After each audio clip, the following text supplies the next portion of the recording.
My name is Olawunmi Olurantimi. I'm the Chief Nursing Officer of St. Ives branch. And I'm married with kids. I'm a registered nurse midwife, and my area of specialty is midwifery. Well, the importance of my specialty in total health care in St. Ives. St. Ives is a family clinic. So apart from every other thing, we do a lot of deliveries. And being a midwife, it has really helped me to widen my scope because of the number of deliveries we have. And again, I am the counselor in the IVF unit. So this again has helped me to gain more knowledge and to be able to bring patients along with their treatment in area of IVF. In St. Ives, it has been so wonderful. I've worked here for about 6 years. We are getting better every day, so to say, in St. Ives, in area of health care to our patients.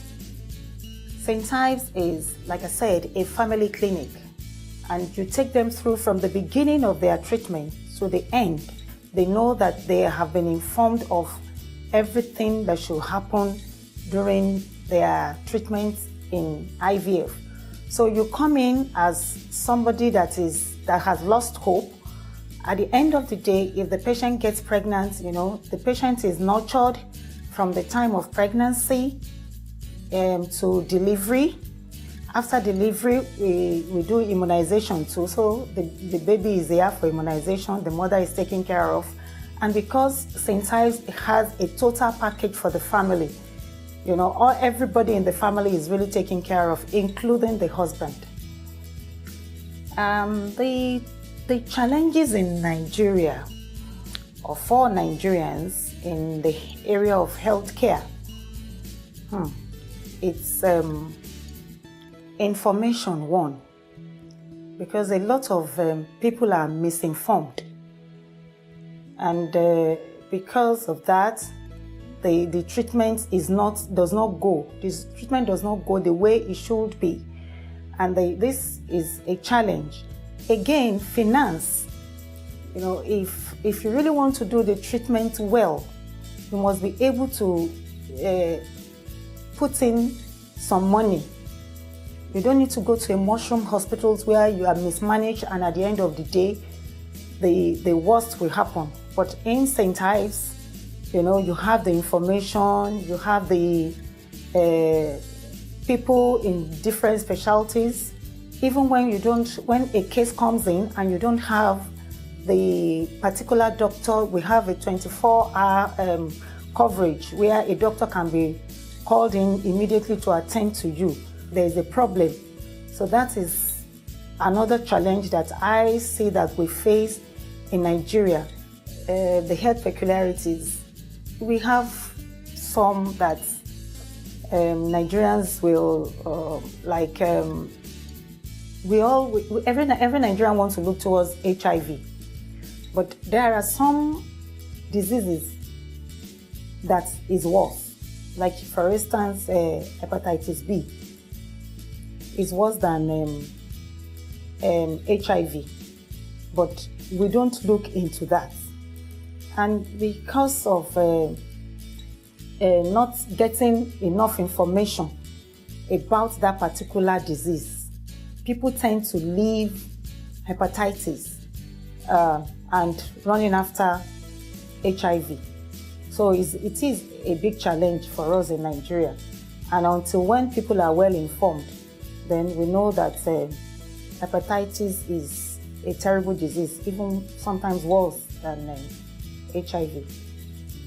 Number one, as a midwife, you need to give full information about antenatal care.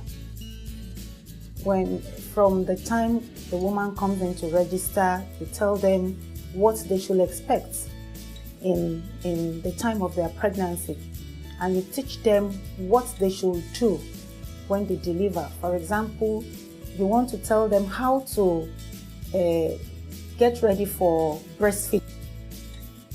You teach them how to take care of their breasts, how to wash, and how to massage so that the nipples are ready for the baby to latch on when the baby is born, to make it easy for the baby to suckle on. In the area of antenatal too, you want to teach them about what we call baby friendly.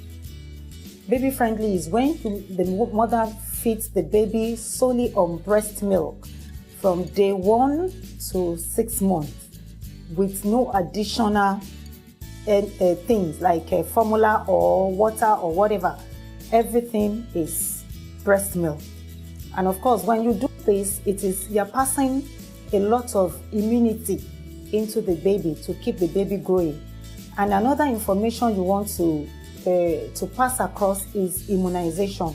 When the baby is well fed and it has enough immunity from the mother, coupled with the immunization schedule that the nurse will give you dates to come for, and if you adhere to it, you are sure of a healthy baby all through the life of that baby. Now, what you can again say is the diet of the mother. If a mother is well fed from the time of antenatal to the time of breastfeeding, she has enough breast milk to take care of the baby for the next 6 months. Well, I want to talk about counseling. You know, when you are counseling a patient for IVF, when they first come in, you see them nodding and, be in agreement with what we are saying. In other words, they understand everything. They tend to understand, or they feel that they've really understood all that you have said. But if the treatment does not come in their favor, that is when there is a failure. And because at that time you need to counsel them again. When you counsel them and you tell them, you were told that the IVF is so is not 100%, you hear them shout, why did I have to pay all that money? I thought it was going to work. I thought it's just pay the money and I have my baby. So you see, those are experiences you see in the course of the treatment of IVF. And in the area of midwifery, when a woman is in labor, you see them saying some funny things about their husbands when the pain is actually there. So you hear a lot of stories about why me? Where is this man? I don't want to see him and all those things. And the moment the baby comes out, you see them hugging themselves, calling baby, baby. So that is another exciting thing.